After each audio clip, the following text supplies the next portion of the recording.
Logan Pierce's hand still smelled like lilies when he pushed open the front door. The scent clung to his skin, sweet, heavy, suffocating. The same flowers lining his mother's casket just an hour earlier. The funeral home was still ringing in his ears. Murmured condolences, forced hugs, the hollow phrase, "She's in a better place." Now, standing on the porch of the house he'd grown up in, Logan noticed something that made his stomach tighten. The door was slightly ajar and he paused, heart stuttering. His mother had been meticulous. Doors were locked. Always. He nudged it open slowly, the hinge whispering into the quiet house. Inside, the air felt wrong, too still, like it had been disturbed and then frozen in place. Logan Pierce, 38, married for 7 years, no kids, had never felt more alone in his life. His mother was gone. His anchor, the one person who never asked for anything in return. He stepped inside, set his jacket down, and drifted toward her study. The room still smelled faintly of her lavender hand cream. On instinct, he opened the desk drawer she always kept locked. IT slid open easily. Inside were neatly stacked documents. His breath caught as he pulled them out. One by 1.2 farmland properties in North Carolina. A Palm Beach mansion. Paid off. And beneath it all, a sealed envelope with his name written in his mother's careful hand. Logan sat down hard. The will was clear. Painfully clear. Everything, every property, every asset was left to him. Alone, his heart thundered. Shock blurred into disbelief. Then something dangerous and fragile bloomed in his chest. Hope. Not greed. Hope. Maybe this was her way of fixing things. Of finally giving him leverage, security, peace. Maybe this would be the moment we all came together, he thought. His wife. His sister. His father. He folded the papers and stood, moving toward the living room to tell them. His hand closed around the doorknob. That's when he heard the laughter defroze. "I swear," his wife said, voice light, amused. "He's so gullible." Logan's fingers went numb. Another voice, his sister's, answered, low and smug. "He always has been, ever since Mom started favoring him." A glass clinked. "Celebration. He's got no one left now," his wife continued. "Once the house is refinanced, we're gone. He'll sign whatever you put in front of him." His father chuckled. "Already talked to the bank. We'll drain it, then disappear. He won't even know what hit him." The sound of another toast, Logan's grip tightened around the folded will. Fingers curling so hard the paper crinkled. His pulse roared in his ears, drowning out everything else. They didn't know. Not yet. He stepped back silently, slipped out the door, and drove until the house disappeared in his rear-view mirror. He didn't stop until he reached the diner on Route 9, the place his mother used to take him when life felt too heavy. Hands shaking, he spread the documents across the table. That's when he saw it. The contingency clauses, the legal protections, the timing locks. His mother had known she'd seen them for exactly who they were. Logan exhaled slowly, eyes burning, not with tears but clarity. "I'm ready to disappear," he whispered. Quietly. At 6 a.m., the motel room smelled like burnt coffee and resolve. Logan sat on the edge of the bed, ties still loosened from yesterday's funeral. Legal documents spread across the thin floral bedspread, like pieces on a chessboard. Outside, semis hissed past on the highway. Inside, everything was silent.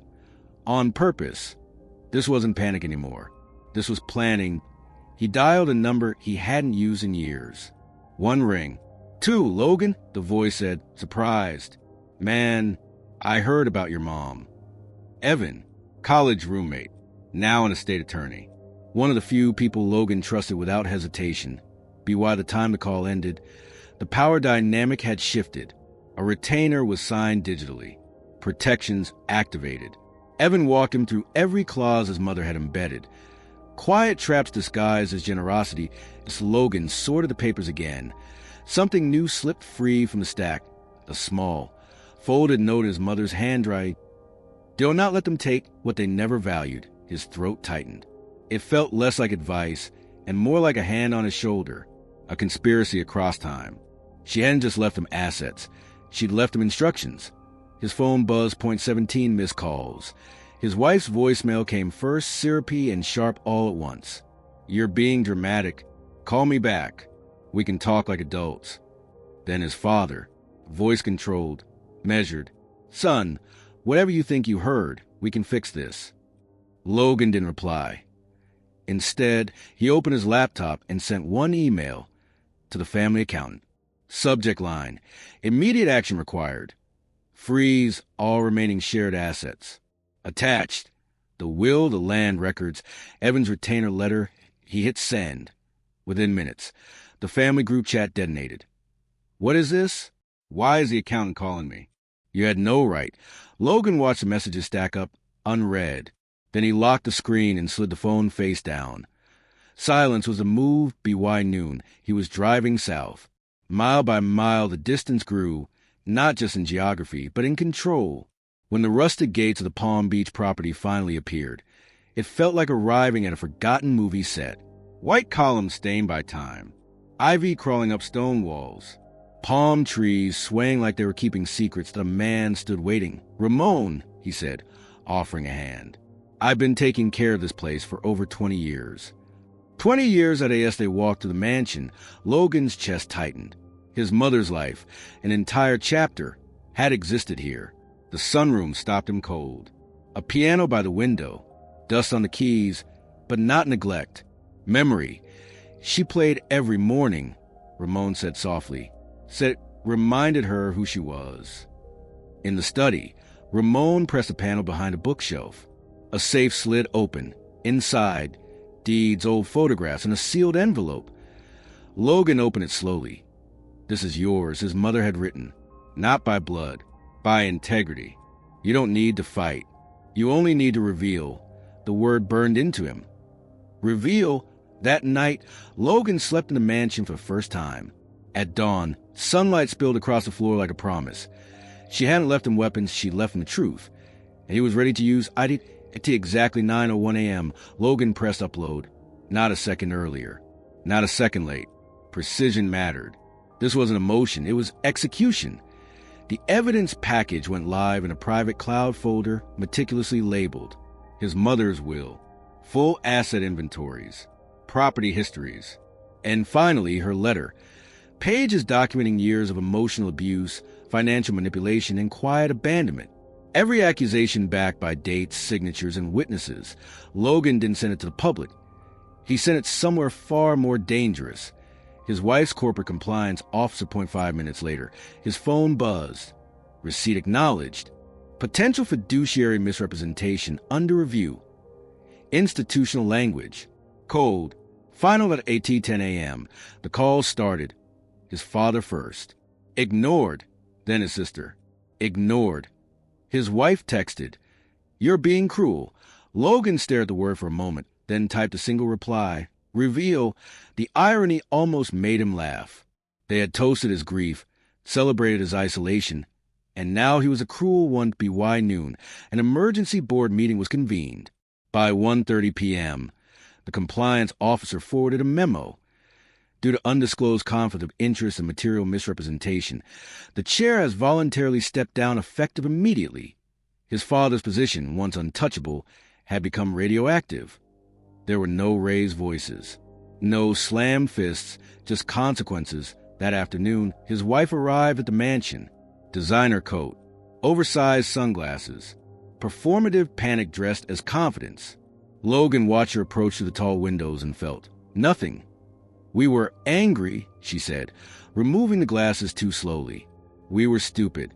We didn't mean, I know," Logan replied calmly. She blinked. That wasn't the reaction she expected. "The farms," he continued, "are being converted into grief therapy foundations, retreats, free care, for people who know what real loss feels like." Her mouth opened, then closed. "People like you?" she asked, trying to regain footing. "No," Logan said. "People who don't celebrate it." She scoffed. "You're being cold. This isn't you." Logan glanced at the framed photo on the desk, his mother behind him, hands on his shoulders, both of them laughing. "This is me," he said softly, "when I stop pretending." She searched his face, found no opening. "This is a revenge," Logan added. "It's reclamation." He opened the door. She left without another word. Later that night, one final email arrived. We were both wrong. Logan recognized the trick instantly. False equivalence. Shared blame to soften guilt. He didn't reply. Instead, he walked to the edge of the property where workers were already surveying the land for the future retreat. The air smelled like salt and fresh earth in the garden. He stopped in front of his mother's photo. "I kept my promise," he whispered. He didn't feel victorious. He felt free. As he turned back toward the house, the only sound was the steady rhythm of his own footsteps. Solid, unafraid, finally his.